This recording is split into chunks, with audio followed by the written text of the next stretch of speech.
Infertility, निसंतानता, इनके cases बहुत तेजी से बढ़ते जा रहे हैं। और इनफर्टिलिटी के जो केसेस हैं, इसके अंदर एक बहुत ही बड़ा कारण जो आजकल देखने को मिल रहा है वो है जो मेल पार्टनर होता है उसके अंदर स्पर्म काउंट्स यानी शुक्राणु की कमी होना। अब ये जो मेल्स के अंदर स्पर्म काउंट होती है, इसमें दो तरह की उनके कमी देखने को मिल सकती है। जो पहला केस है वो ओलिगोस्पर्मिया और सेकंड होता है एजियोस्पर्मिया। ओलिगोस्पर्मिया और एजियोस्पर्मिया में थोड़ा सा डिफरेंस है। दोनों के अंदर ही जो स्पर्म काउंट होते हैं वो स्टैंडर्ड जो होना चाहिए उससे कम होता है। बट ओलिगोस्पर्मिया में क्या होता है कि जो मेल है उनके अंदर स्पर्म्स बन तो रहे हैं, लेकिन जितना बनना चाहिए उससे कम बन रहा है। और सेकंड है एजियोस्पर्मिया, जिसको कि आप कह सकते हो नील स्पर्म काउंट या जीरो स्पर्म काउंट भी कहा जाता है।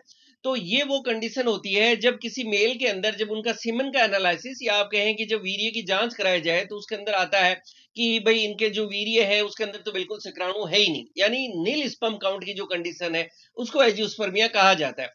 फ्रेंड्स, मेरा नाम आप लोग जानते हैं डॉक्टर रावत चौधरी है और मैं जोधपुर में एक होम्योपैथिक डॉक्टर हूं। और मेरी कोशिश रहती है कि हर बीमारी के होम्योपैथिक ट्रीटमेंट से रिलेटेड जो है उस अवेयरनेस को ज्यादा से ज्यादा लोगों के बीच में फैलाया जाए, उनमें एक अवेयरनेस आए और उनको पता चले कि अगर आपको भी कोई इस तरह की प्रॉब्लम है और आप उसके लिए कोई ट्रीटमेंट की तलाश में है तो होम्योपैथी आपके लिए बहुत ही ज्यादा आप कह सकते हैं कि फायदेमंद साबित हो सकती है। अगर आपको एजियोस्पर्मिया की प्रॉब्लम है, नील स्पर्म काउंट है या शुक्राणु की कमी है और आप इस वीडियो को देख रहे हैं तो इस वीडियो को आप लास्ट तक जरूर देखें, क्योंकि वीडियो के लास्ट में हम लोग आपके साथ एक केस स्टडी शेयर करने वाले हैं कि किस तरह से होम्योपैथिक ट्रीटमेंट से बिल्कुल जो नील स्पर्म काउंट की प्रॉब्लम थी उसके अंदर भी फायदा देखने को मिला। फ्रेंड्स, सबसे पहले हम लोग बात करते हैं कि जो कोई मेल है उनके अंदर जो है अगर नील स्पर्म काउंट होगा, उनके शरीर के अंदर शुक्राणु नहीं बन रहे होंगे तो उसमें क्या सिम्टम्स या क्या लक्षण देखने को मिलेंगे। लक्षण की बात करें तो अक्सर जो होते हैं ऐसे मेल जब मैरिड लाइफ में जाते हैं और लगभग 1 साल तक ये अपने पार्टनर के साथ मैरिड लाइफ में रहते हैं तो उसके बाद भी इनकी जो पार्टनर होती है वो कंसीव नहीं कर पाती। आप ऐसा कह सकते हैं इनको इनफर्टिलिटी या निसंतानता की प्रॉब्लम आपको देखने को मिलती है। नेक्स्ट सिम्टम की बात करें तो ऐसे पुरुषों के अंदर जो वीर्य होगा उसमें बहुत ज्यादा पतलापन देखने को मिलेगा। और अक्सर मैंने देखा कि क्लिनिक पर वो लोग जो इस तरह के प्रॉब्लम्स के साथ आते हैं उनसे जब बातचीत भी होती है तो कहते हैं कि सर मेरा जो वीर्य है वो बहुत ही ज्यादा पतला निकलता है, क्योंकि उसके अंदर जब स्पर्म्स नहीं है तो नेचुरली वो बहुत ही पतला आपको देखने को मिलेगा। और ऐसे लोगों के अंदर इरेक्टाइल डिसफंक्शन और प्रीमेच्योर एजुकेशन की प्रॉब्लम भी आपको देखने को मिलती है। ऐसा देखा गया कि जिन लोगों को एजियोस्पर्मिया की प्रॉब्लम है अक्सर ऐसे लोगों के अंदर लो लिबिडो होता है। आप ऐसा कह सकते हैं कि इन लोगों को अपने पार्टनर के पास जाने की इच्छा कम होती है और इन लोगों में हार्मोनल इम्बेलेंस भी आपको देखने को मिलता है। अच्छा, जब किसी को एजियोस्पर्मिया की प्रॉब्लम है तो नेचुरल से हर कोई जानना चाहता है कि क्या कारण हो सकते हैं जिसके कारण की मेल्स के अंदर एजियोस्पर्मिया देखने को मिलता है। देखिए, इसके हर आदमी के अंदर कुछ अलग कारण देखने को मिलेगा। कोई एक सिंगल कारण नहीं है कि भाई एक उस कॉज के कारण सारे मेल्स के अंदर एजियोस्पर्मिया देखने को मिलेगा।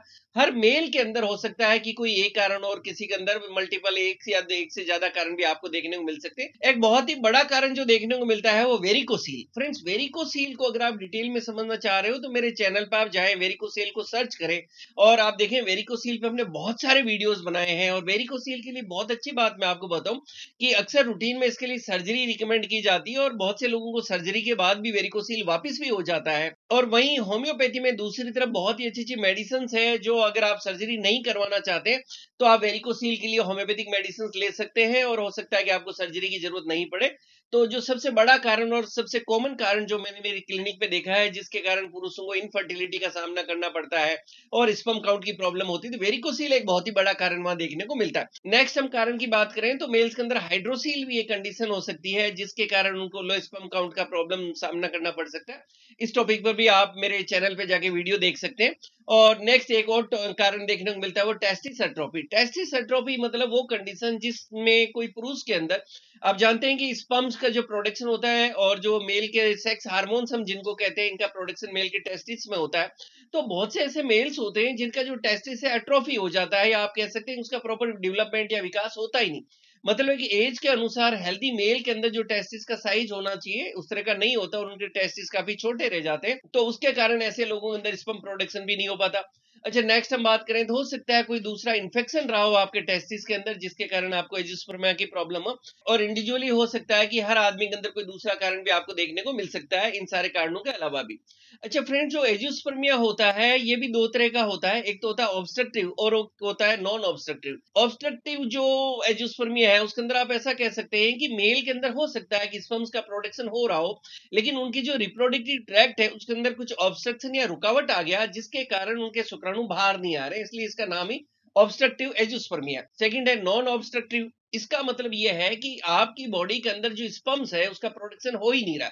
तो ये इसको दो तरह से इसको क्लासिफाई भी किया गया है। अच्छा, बहुत से लोग जो है ये भी जानना चाहते हैं कि सर क्या कोई ऐसा टेस्ट है जिससे मुझे पता चल जाए कि कहीं मुझे भी एजियोस्पर्मिया की प्रॉब्लम तो नहीं है। फ्रेंड्स, बहुत सिंपल सा टेस्ट होता है। जब आप अपने डॉक्टर के पास जाते हैं और मिलते हैं तो आपको कहते हैं सीमन एनालिसिस करवा लीजिए, मतलब कि वीर्य की जांच करवा लीजिए। बहुत सिंपल सा टेस्ट है, आपको बता दिया जाता है। और जब आप ये टेस्ट कराते हैं तो उससे पता चल जाता है कि आपकी बॉडी के अंदर जो शुक्राणु है वो नील स्पर्म काउंट है या ओलिगोस्पर्मिया, मतलब कि बन रहे हैं लेकिन कम बन रहे हैं या बिल्कुल नॉर्मल रेंज के अंदर है। तो बहुत सिंपल सा टेस्ट होता है। और अगर आपकी बॉडी के अंदर एजियोस्पर्मिया या ओलिगोस्पर्मिया है, मतलब वो कंडीशन है कि शुक्राणु कम बन रहे हैं, तो आपको ऐसे के अंदर फर्दर फिर कुछ टेस्ट आपको रिकमेंड किए जा सकते हैं। ये कुछ ब्लड टेस्ट हो सकते हैं या आपका यूएसजी स्क्रोटम जो है वो भी हो सकता है। वो एज पर नीड आपके डॉक्टर आगे कुछ आपको एडवाइस कर सकते हैं, तो उनको आप फॉलो कर सकते हैं। और इसके बाद में नेचुरल सी बात है, हम लोग ट्रीटमेंट को जानना चाहेंगे। तो फ्रेंड्स, अच्छी बात यह है कि होम्योपैथी के अंदर बहुत ही अच्छा ट्रीटमेंट है, और ऐसे बहुत से लोग हैं जिनको की होम्योपैथी से जो नील स्पर्म काउंट के केसेस थे वहां कामयाबी मिली है, उनको सक्सेस मिली है। तो अगर आपको भी कोई इस तरह की प्रॉब्लम है और आप इस वीडियो को देख रहे हैं तो बिल्कुल भी घबराने की जरूरत नहीं है। बस जरूरत है कि आप अपने होम्योपैथिक डॉक्टर से मिले, उनके प्रॉपर गाइडेंस में रहें और प्रॉपर होम्योपैथिक ट्रीटमेंट लेके आप भी इसको ठीक कर सकते हैं।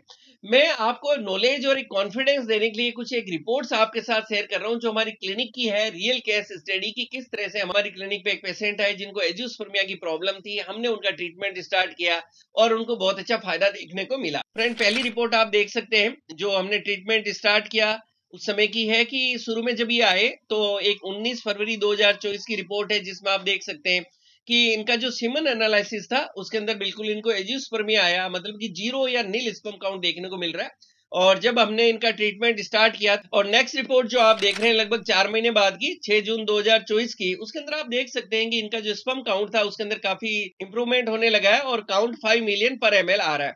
और इसी तरह से ट्रीटमेंट जब कंटिन्यू रहा तो नेक्स्ट रिपोर्ट जो है वो 29 नवंबर 2024 की है। उसके अंदर आप और बेटरमेंट देख सकते हैं और उस रिपोर्ट में आप देख सकते हैं कि इनका जो स्पर्म काउंट था वो बढ़कर 8 मिलियन पर ml हो गया। तो ये रिपोर्ट्स बताती है कि किस तरह से धीरे धीरे जो नील स्पर्म काउंट था उसमें कंटिन्यूअसली इंप्रूवमेंट हो रहा है, और नेचुरली इनका फर्दर जो ट्रीटमेंट चलेगा तो आपको और अच्छा सुधार ऐसे के अंदर देखने को मिलेगा। फ्रेंड्स, ये रिपोर्ट्स या केस स्टडी आपके साथ सिर्फ इसलिए शेयर की कि आपको एक कॉन्फिडेंस मिल सके कि अगर किसी भी कारण से आपके केस के अंदर भी आपकी बॉडी के अंदर स्पर्म काउंट्स की कमी है, चाहे वो ओलिगोस्पर्मिया है चाहे एजियोस्पर्मिया है, तो आप भी उसको अपने होम्योपैथिक ट्रीटमेंट से अपने डॉक्टर के गाइडेंस में इसको ठीक कर सकते हैं और हो सकता है आपको भी बहुत अच्छे रिजल्ट्स देखने को मिले। अच्छा, बहुत ही कॉमन क्वेश्चन आता है वीडियोस के लास्ट में कि सर कौन सी मेडिसिन होती है जो ऐसे के अंदर अक्सर फायदा करती है। फ्रेंड्स, यहाँ मैं एक ही चीज कहूंगा, प्रॉपर ट्रीटमेंट वही होता है जो आप अपने डॉक्टर के गाइडेंस में लेते हैं। प्लीज सेल्फ मेडिकेशन बिल्कुल नहीं करें ऐसे केसेस के अंदर। बट रूटीन में कुछ मेडिसिन की हम बात करें आपके नॉलेज पर्पज के लिए जो होम्योपैथी के अंदर काफी इफेक्टिव मानी गई है, तो डेमियाना मदर टिंचर एक बहुत अच्छी मेडिसिन है और इसकी 10 से 15 बूंद दिन में 3 बार 1 कप पानी के साथ में घूंट घूंट सिप बाय सिप करके आपके डॉक्टर आपको रिकमेंड कर सकते हैं। नेक्स्ट हम मेडिसिन की बात करें तो ट्रिबुलस्टर मदर टिंचर भी एक बहुत अच्छी मेडिसिन है और इसकी भी 10 से 15 बूंद दिन में 3 बार 1 कप पानी के साथ मिक्स करके सिप बाय सिप धीरे धीरे लेने के लिए रिकमेंड की जा सकती है। अच्छा, नेक्स्ट दो मेडिसिन आती है जो पोटेंसी के अंदर मैंने देखा काफी इफेक्टिव रहती है, एक है कोनियम 30 और एक है सेलिनियम 30। तो ये दोनों मेडिसिन भी पोटेंसी के अंदर है, तो इनको भी दो बूंद डायरेक्टली टंग पे या शुगर ग्लोब्यूल्स जो मीठे दाने हम होम्योपैथी में रूटीन में कहते हैं उनके साथ आपके डॉक्टर रिकमेंड कर सकते हैं। इसके अलावा फ्रेंड्स काफी सारी मेडिसिन आती है जो as per need as per symptom आपके डॉक्टर आपके लिए प्रिस्क्राइब कर सकते हैं। वो जरूरत है अपने डॉक्टर के टच में रहें, कॉन्फिडेंस और प्रॉपर ट्रीटमेंट लें, और आपको भी अगर इस तरह की प्रॉब्लम है तो उससे आपको भी फायदा हो सकता है। फ्रेंड्स, मैं उम्मीद करता हूँ ये वीडियो आपको पसंद आएगा और आपके लिए लाभकारी साबित होगा। इसी तरह से मुझसे जुड़े रहने के लिए मेरे YouTube चैनल को लाइक करें, शेयर करें, सब्सक्राइब करें और बेल आइकन जरूर दबाएं जिससे मैं जैसे ही कोई वीडियो डालूं आपको नोटिफिकेशन मिल सके। Thank you so much.